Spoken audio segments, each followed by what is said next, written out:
Shabbos, Daf Lamed Hey through Mem Aleph.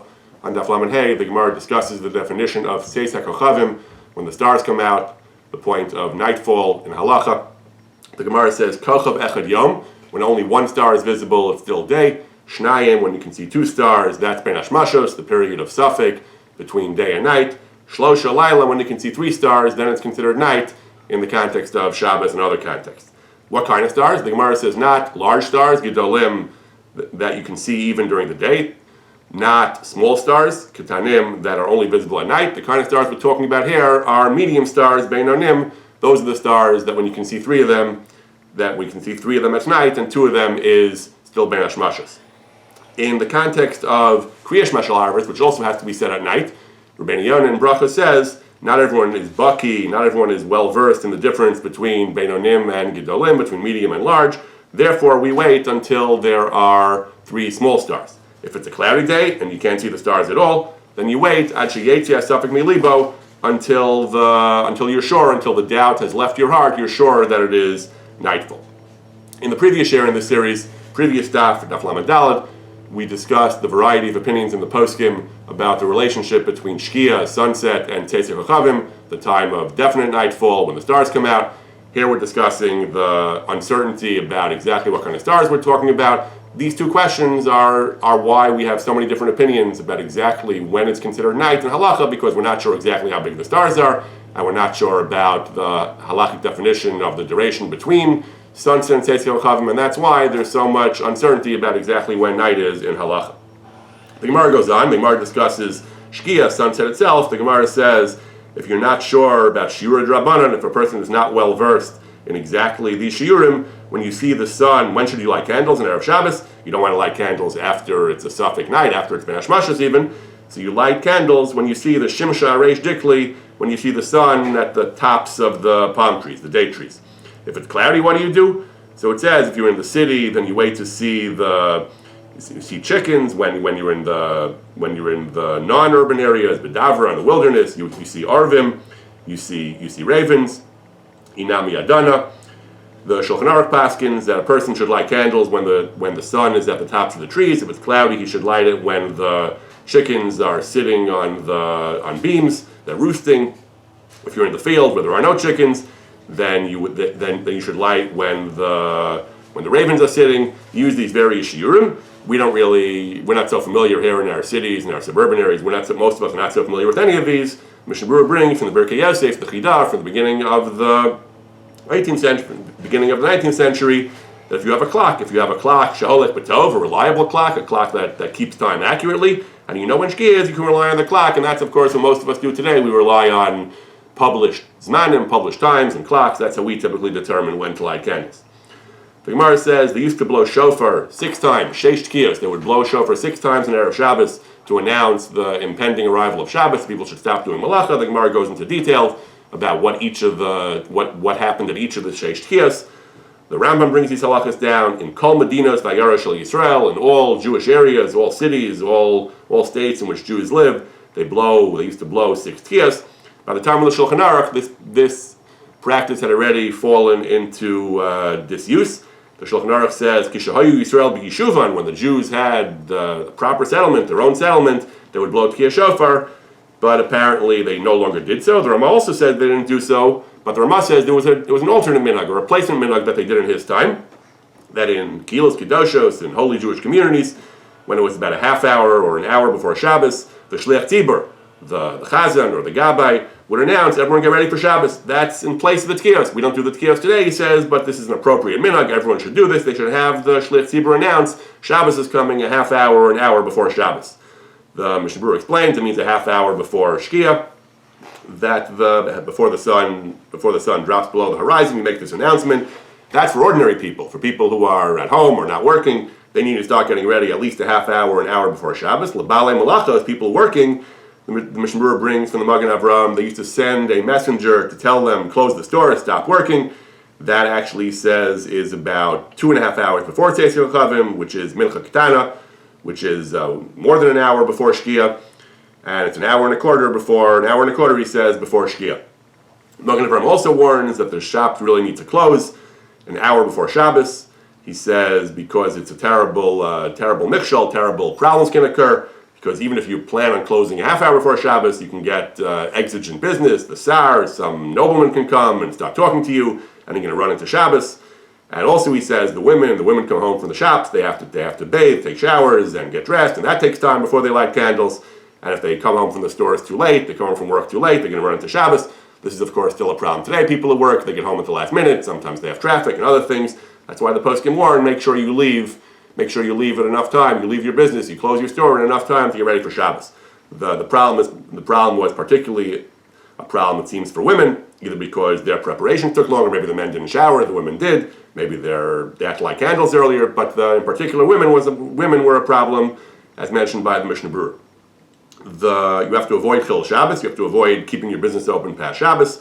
The Mishnah Berurah says in large communities you can't have it's not a small town, you can't just have the Shliach Tzibur make an announcement, not everyone will hear.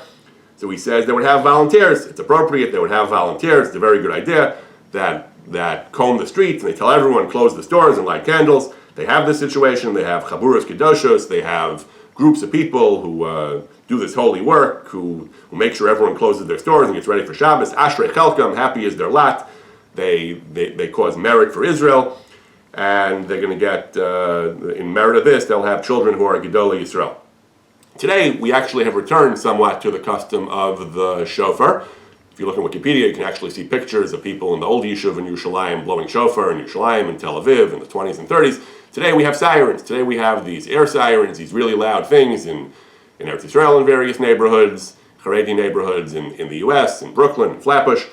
And unfortunately, the local inhabitants don't always like it. There are complaints with the civil authorities. There are arguments about it. They're too loud, they're too annoying. But this is a minhag that goes back to the Talmud, and they're trying to re-implement it. Hopefully it can be done in a way that won't antagonize those who are not interested in hearing Shabbos sirens. Daf Lamed Vav, the beginning of Perikira, the parak about ovens, about Shehiyah and Hatmana and Chazara, some of the great practical prohibitions of Shabbos. The Mishnah begins, it talks about, in certain cases, to do certain things, you need an oven that is either Ad Sheyigrof, that the coals have been shoveled, or Ashitin Esefer, they've been covered with ash.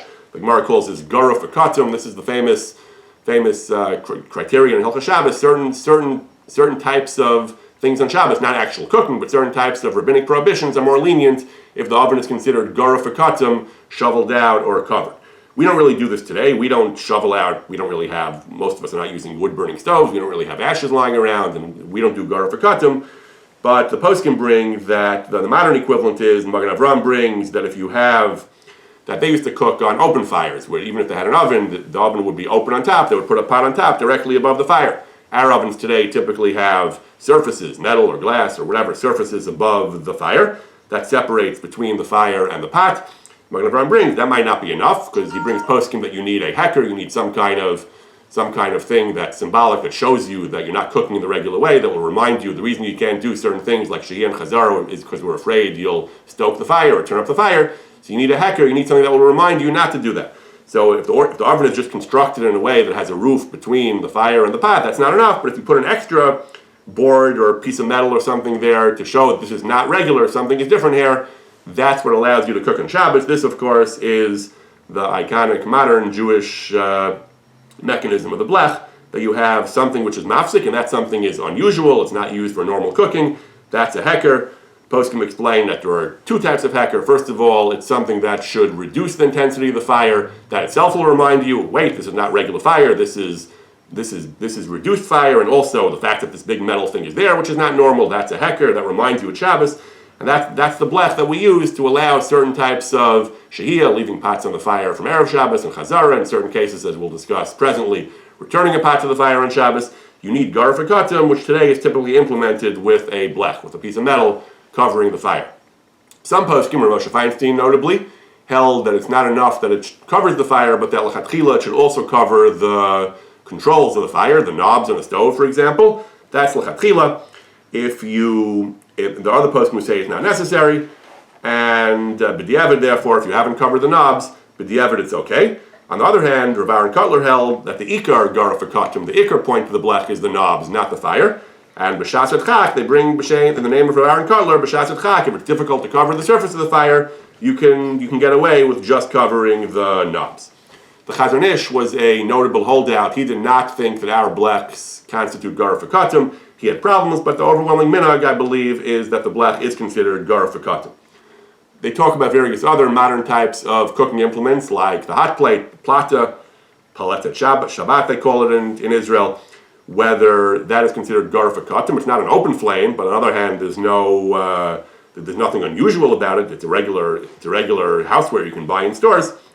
So in the case where there are no controls, so there's a leniency because the whole concern is that you might come to adjust the controls on Shabbos. So in a case where it's just on or off, you plug it in and it's on, there are no knobs, there are no adjustable controls. Some poskim say that's automatically like garuf v'katum because there's nothing to turn. It's like the ash is already covered or the ash is already shoveled. You can't adjust it. Some poskim say you don't even need a blech. Other poskim say that no, that it does need to be covered. It should have a blech. Some say it depends whether it's possible to actually cook, whether it gets hot enough and intense enough to actually cook or not. There are different opinions as to whether a hot plate needs a blech or not in a case where where there are no adjustable controls. Where there are adjustable controls, it is more stringent, and more poskim say that a blech should be used. Daf Lamed Zayin, Gemara talks about Daf Lamed Zayin, Daf Lamed Ches. The Gemara is going to talk about chazara, about returning a pot that you took off from a fire back to the fire. The discussion already begins in the previous daf on Daf Lamed Vav. Beis Hillel says af machzirin. Beis Hillel says you're allowed to return a pot to the fire. As we're going to see, there are many conditions and many qualifications to that blanket permission to return pots to the fire. It has to be garuf. Rashi says right away you can only return a pot, according to Beis Hillel, we pass like Beis Hillel, you can only return a pot to the fire if it is garuf, if the conditions we've just discussed of garuf or katum have been met. The Gemara says on Daf Lamed Zayin you can only return a pot al gaba to the top of the stove or the oven, but not latocha, not inside. That's how we paskin, that you're allowed to return a pot to the al gaba, but not latocha. You can't return a pot inside the oven. Shabur explains, brings from Rishonim, that since that's how you normally cook inside, it looks too much like cooking, it's nirek mavashel, you cannot return a pot inside an oven. This means when the oven is on. We're not talking about an oven that's turned off, but an oven that's on, even if all the other conditions of chazara are met, you're not allowed to return a pot to the interior of an oven on Shabbos. Contemporary poskim disagree, however, whether our ovens have the same status.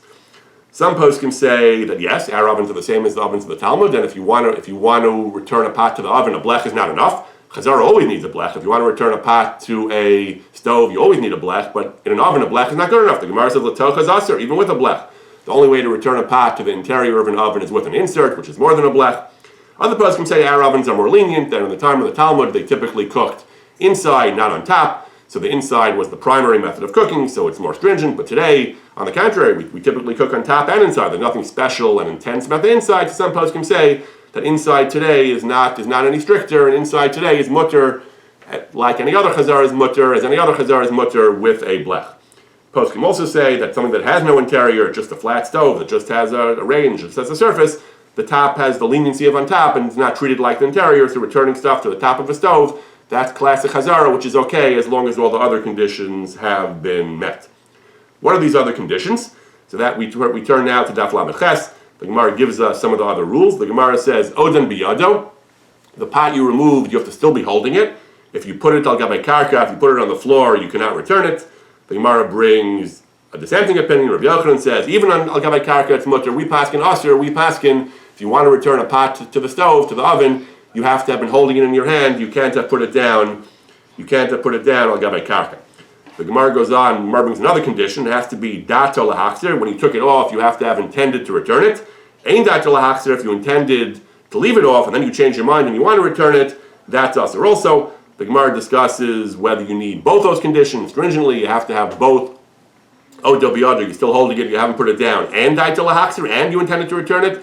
Only if both conditions are met can you return it. The Gemara brings another opinion that either condition is sufficient, either if you're still holding it, or if you intended to return it, you don't even need both. We paskin, at least l'chatchila, l'chumra, we paskin that you can only return if it's both odo biyado and daito lahachzir. You have to have been holding it, and you have to have intended to return it. There are a number of other conditions. Post can bring what they call the 5 conditions. First of all, the food still has to be hot. It still has to be rosachas. Mishnah Berurah explains if the food is not hot and you return it, in some cases it might even be bishul daraisa. If it cooled off entirely and it's liquid, it might even be bishul daraisa if you return it. even and even if it's not bishul daraisa, even if it's let's say a davar yavesh, something dry with rain bishul or bishul, even if it cooled off, there won't be bishul. Still, it's also midrabanan. Once it cooled off, it's not called chazara, it's not called returning. It's like taking a food from the refrigerator and putting it on the stove on Shabbos. That's definitely aser. That's not chazara. Chazara means returning something. Once it cooled off, it's like placing it anew, which is aser. So it definitely has to still be hot. Has to be oda biyado. You still have to have been holding it. Putting it down even on a counter, even on a meat or a safsel, even on furniture, is like putting it on the ground, and that's aser. So you have to have still been holding it. And the other conditions are daitul achzira. You have to have intended to return it, and it has to be totally cooked. If it's not totally cooked, even if it's still hot, when you return it, forget chazara. You're cooking. If it's not cooked yet and you put it back, then you're going to be cooking, and that's certainly aser. Poskim discuss what exactly is meant by these conditions of oda biyado. So Rav Simcha Bunim Cohen in the Shabbos Kitchen says that you don't have to keep it in the air. You can actually put it down on a counter as long as you keep holding it with your hands. So you can take the lid off the pot and just rest the pot on the counter and return it.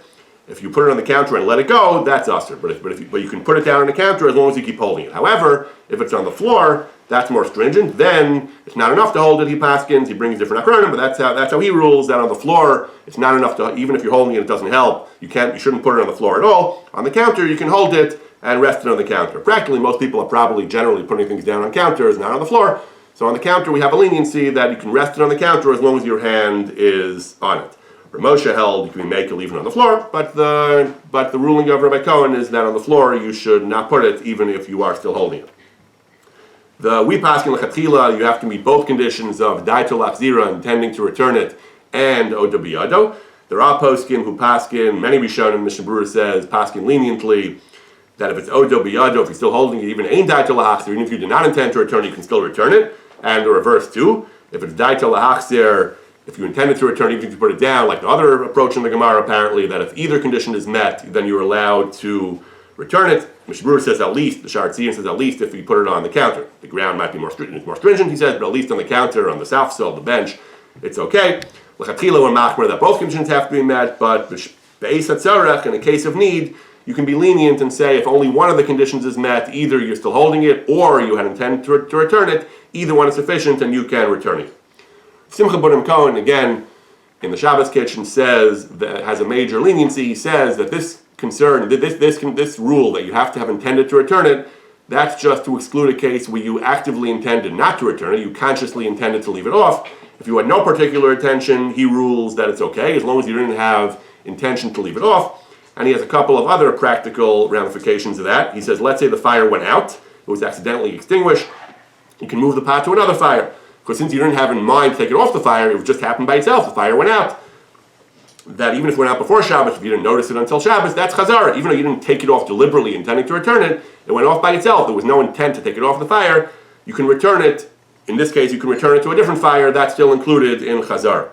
If a person took the wrong pot off the blech, even if he intended to leave it off, since he made a mistake and that pot was supposed to stay on the fire, he also rules that you can leave it, you can return it even though you put it down and you didn't have intent to return it. It's okay. For example, Friday night, you meant to take off the soup and put it on the counter. Instead, you grabbed the shalom pot, you put it down on the counter, you let it go, you had no intention to return it, but it was a mistake. Had you known it was the shalom, you never would have done that, so you never had intent to take it off, so that's okay. He says the whole thing was a mistake, and certainly you have to have the condition. It has to still be hot, and it has to still be fully cooked, but if it is, then you can return it, even though you didn't actively intend to return it. The Ramah brings that some say that this whole concern is only if you took it off before Shabbos, but if you took it off on Shabbos, then these conditions are not required. The minhag was to be lenient about that, and Ramah says, however, tov lahachmer, you should not be lenient. It's better to be stringent. Even if you took it off on Shabbos, you should meet all these conditions before returning. Simcha Bunim Cohen rules again, in the case of genuine need, a pot of essential food that's essential to the meal, essential to Shabbos, you're allowed to return it b'diavad, even if neither of these conditions are met. It's not oda biyado, and it's not daitul achzira. Even if you took off your cholent, that was your main dish for tomorrow morning, let's say, you did not intend to return it for some reason. If it's essential, I don't know why you wouldn't have intended to return it, but then you realize that's all I have for tomorrow, I need it for tomorrow, and you're allowed to return it because it's essential. You can be samech on these opinions, that if you took it off on Shabbos, then you can be lenient if it's an essential need. Of course, it's only if other conditions are met. You have to have the blech, it has to be garfakatum, it has to be completely cooked, and it has to be still hot. On Daf Lamed Tes, the Gemara talks about cooking. The Mishnah, the Gemara talk about cooking using various forms of heat, fire, and toldos chama, things that were heated up by fire, the sun itself, and things heated up by the sun. Discussion actually begins on Lamed Ches. It says that we don't put an egg next to a mecham, a hot water heater, which is hot. It was heated up by fire. You can't put the egg there in order to get it disgalgal, in order to cook it, to prepare it. And you can't put it in sudarim, in cloths that were heated up. Yossi says it's okay. You also can't put it in chol and avak drachim. You can't put it in sand and earth that's been heated up by the sun. You can't put it there either, so that it should be cooked. The Gemara explains machlokes. The Gemara says b'chama itself, to heat things, even to cook things up in the sun, everyone agrees is mutter. That's not bishul. That's not the bishul of the 39 halachos. That's mutter. Toldos are fire itself, and even toldos are, even something that's been heated up by fire, is aser l'kuli alma. Toldos are is aser l'kuli alma. Toldos chama, something that was heated up by the sun, is a machlokes. We paskin, the Tanakama says, we're gozer. Toldos chama is gzeira, atu toldos har. And Rabbi Yossi says, lo gezrina and lemaisa, we are machmer. We aser bishul ba'ar, cooking via fire. We aser bishul via toldos har, something that was cooked, something that was cooking something via something that was heated up by fire, like these examples of cooking the egg in the hot pot, even if there's no fire here right now, and so on. Even toldos chama is aser, gzeira, because of toldos har, something that was heated up by the sun is aser to cook using that thing. One application of this is solar heat. In Israel, they have the dud shemesh, they have these hot water heaters on the roofs where they put fire there, and they use mechanisms to concentrate and focus the energy of the sun and heat up the water. At least some poskim say that's toldos chama, so that should be aser. It should be aser to put water in that thing on Shabbos. Now, you're not actually putting water in. The problem is that when you open your hot water tap, the reason we don't use hot water on Shabbos is because taking hot water out is fine. The problem is that new water comes in and the new water becomes heated. So that's a question of toldos chama. So even in the case of that's why we don't use our boilers at all, because that's eish. But even the Israeli boilers, if there's no eish involved, still it's toldos chama. So it should be a problem to use hot water on Shabbos. However, some poskim allow their use. The Rav Tzvi Pesach Frank had a tshuva where he said there are a number of considerations that allow for leniency. First of all, he said that it's only grama. You're causing the water to go in, that's grama. Now, grama is aser, but also he says, toldos chama is aser midrabanan. The Gemara says it's only gzeira, so it's two drabanans, and it's only a psik reisha. You don't intend to make the new water hot, you just want to take the currently hot water out. It's a psik reisha, it's davashem miskaven, it's a psik reisha, and two drabanans. There's basis for leniency, although Rabbi Ribiat brings in his 39 malachos that most poskim prohibit using the hot water for other reasons, involving technical considerations and how these boilers are designed. And even more potentially practical and ubiquitous question involving toldos chama is the question of using microwaves on Shabbos or other types of cooking devices that don't use normal heat. So using a classic heating element where a filament gets heated up really hot, that's going to be R, toldos R or R. So that's going to be bishul deraisa even, presumably. A microwave does not use a heated filament. It uses energy, microwave radiation, which causes the liquids inside the food to become heated up. So the question arises in the poskim, is that considered chama or toldos chama, or is that considered or and toldos or? Moshe Feinstein has a tremendous chumrah. When Rashi explains why chama is more lenient, Rashi says, ein derech bishulo bekach. It's not the normal way of cooking. Says Moshe, microwaves are a normal way of cooking. Microwaves, so that's bishul midaraisa. You don't have the leniency of toldos chama because that's a normal way of cooking. It doesn't matter if it's sun or not sun or fire or not fire. Anything which is derech bishulo is bishul gum or bishul midaraisa. Other poskim are more lenient. Other poskim says that when Rashi says it's not derech bishulo, Rashi meant that's not how they cooked in the Mishkan. Historically, in the time of the Mishkan, they weren't using microwaves. So according to this approach, microwaves may very well be more lenient. They may not be bishul deraisa. I don't think any postik is going to recommend using a microwave lechatchila. There are other issues using electronics, but certainly if you have to cook in hospitals, if you have sick people, then arguably a microwave, there is basis for the position that a microwave is substantially more lenient than an ordinary stove, and should be preferred, if you have to cook, should be preferred over an ordinary old-fashioned type of stove. The Gemara goes on. The Gemara says, on Daf Lamed Tes, the Gemara says you're not allowed to bathe kol gufo. You can't bathe, you can't wash your entire body. Bein b'chanan bein b'tzonin. Tanakama says that neither hot nor cold water. Rabbi Yehuda says b'chanan aser b'tzonin mutter. The Gemara brings different permutations of this. B'karka, bathing in water in the ground. B'kalim, water in kalim. All this is gzeira, hot or cold, whatever the gzeira is, it's gzeira because people will think you heated up the water on Shabbos. They'll come to heat water up on Shabbos. That they'll come to think it's mutter to heat water on Shabbos. So there's this gzeira that has all kinds of technical rules about not bathing on Shabbos in hot water because we're concerned people will come to heat the water up on Shabbos. Shulchan Aruch, we paskin that you're not allowed, we paskin hot water is usher, you're not allowed to bathe your entire body, even if it's one limb at a time, even if the water was heated up Erev Shabbos, whether it's in a kli, whether it's in karka, it's all usher. Showers are also usher. Pouring water al gufo, if it's hot water, it's usher.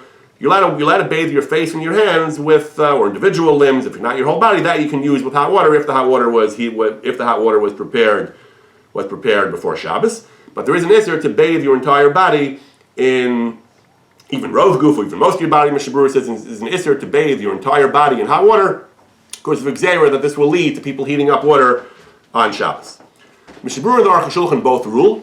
This is, most of us are not taking hot showers on Shabbos, but the Mishnah Berurah and the Aruch HaShulchan have a tremendous stringency based on earlier Achronim. They say you may not use a hot mikvah on Shabbos. Mikvah is bathing, it might be ritual immersion, but it's immersion, it's bathing. Hot mikvahs are usher.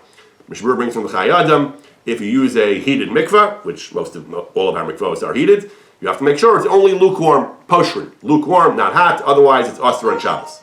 Aruch HaShulchan rules similarly. Aruch HaShulchan says it has to be poshrim or cham ktas, a little bit hot, he says. What does that mean? How hot is hot? How hot is lukewarm, he says. Aruch HaShulchan says we're not sure. He says it's not clearly defined in the poskim. He feels that as long as people call it hot, that's considered hot. It has to be what people would not consider hot. If people call it a hot mikvah, it would be usher. A lukewarm mikvah or a slightly warm mikvah is okay. A hot mikvah is usher. Eliezer Melamed gives a share. He says the water should be below body temperature. So body temperature is 98.6 Fahrenheit. Typically, the water should be lower than that. That's called poshrim. That's called lukewarm. There are actually three opinions in the Achronim how hot the water can be. Some say that only hot water is usher in general. Forget mikvah. Only hot water is usher. Lukewarm is mutter. That's the position of our Shulchan and Mishnah Berurah. Some say that lukewarm water is still usher, but lahafik tinasim, if the coldness of the water, if an edge has been taken off the coldness, I don't know what share that is, that's mutter, but actually lukewarm is usher, poshrim is usher. Some are even more stringent. Some say that anything is usher, anything except actually cold water, room temperature or cold water is usher. So most poskim seem to go with this. The most lenient opinion that lukewarm is mutter, but hot is usher. So Mishnah Berurah and Aruch HaShulchan, two of the major poskim from the early 20th century, both rule hot mikvahs are usher on Shabbos. The mikvah shouldn't be heated, and if it is heated, make sure it's not hot. It is merely lukewarm. The minhag today is that mikvahs are typically heated and are typically heated even on Shabbos to similar temperatures that they are during the week. The minhag seems to be because it would be difficult to bathe in cold water. We're lenient, and when we follow the Achronim who say that even though you're not allowed to bathe in hot water, but mikvah is different. Mikvah is not really bathing. Mikvah is just a ritual immersion. Karbanisana, other Achronim said it's okay, so even if the mikvah is hot, so we're lenient. But again, there are major Achronim who are machmer that we shouldn't rely on this. Rabbi Melamed himself mentions those who want to be stringent should try to have the water should be below body temperature. Sfardim in particular are more strict. Rav Adi Yosef felt strongly about this. He felt if the mikvah is hot or even lukewarm, if the mikvah is hot or warm, it is preferable to, if someone has tefillah on Friday night, a woman has tefillah Friday night, it's preferable to be tovel ben hashmashas. Not wait till night as you normally would, to actually be tovel early, not during the day, but ben hashmashas.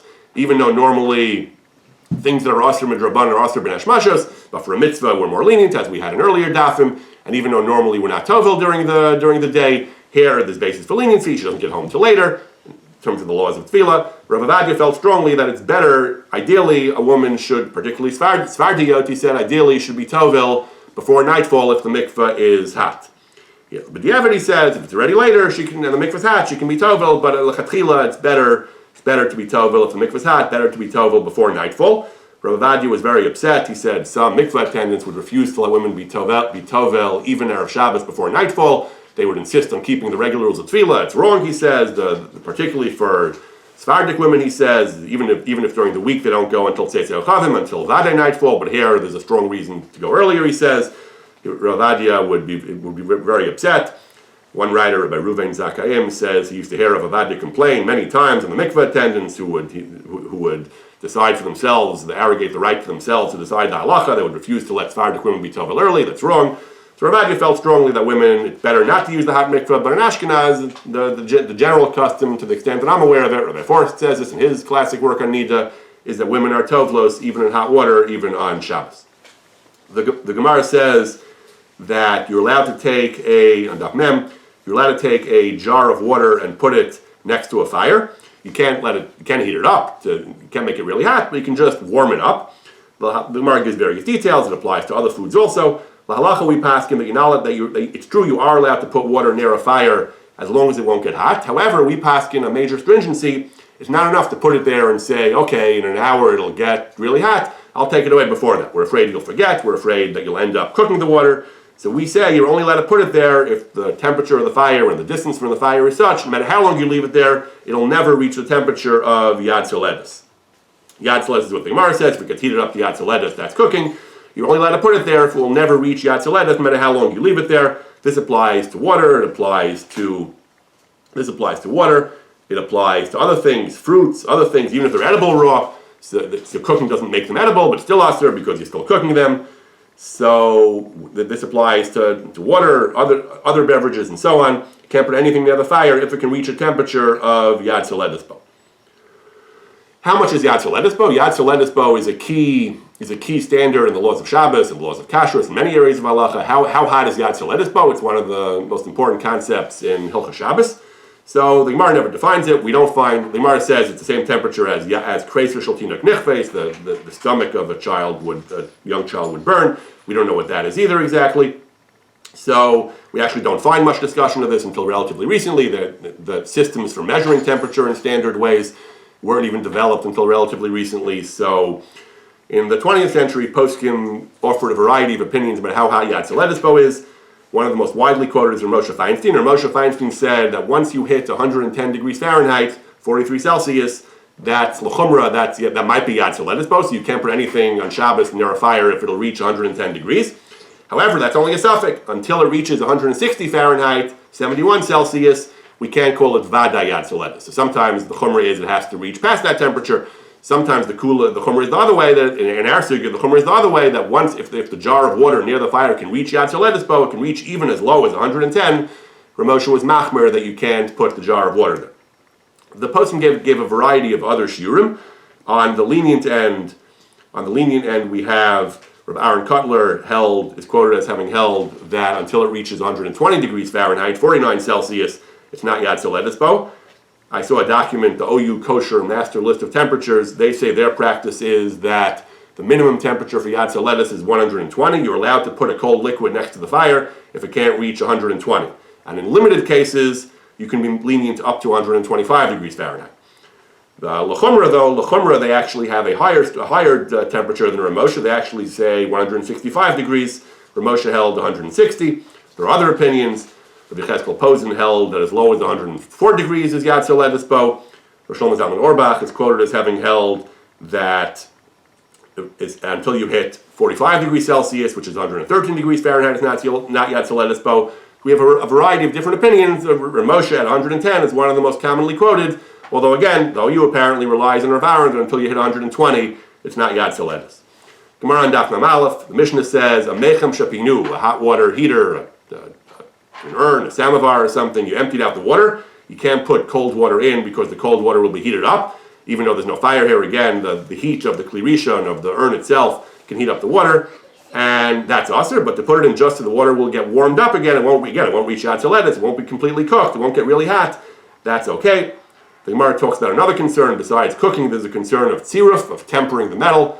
So the Gemara says that it's not clear, the facts are not clear whether putting in water will temper the metal or not. So the Gemara says it's machlokes Rabbi Shimon and Rabbi Yehuda. Rabbi Shimon says davar shem miskaven is mutter. If it's not a psik reisha, you don't know that it'll definitely happen, and you're not machavin for it, it's not your intention, it's mutter. Rabbi Yehuda says asur. Accordingly, the Gemara has a couple of different ways to explain the Mishnah. Halacha l'maisa, we pass on like Rabbi Shimon. Therefore, in Shulchan Aruch, the rules are as follows. You're allowed to put water in if the water will get warm, meaning that you're putting a lot of water in relative to the heat in the urn, so the water will never reach Yad Soledis.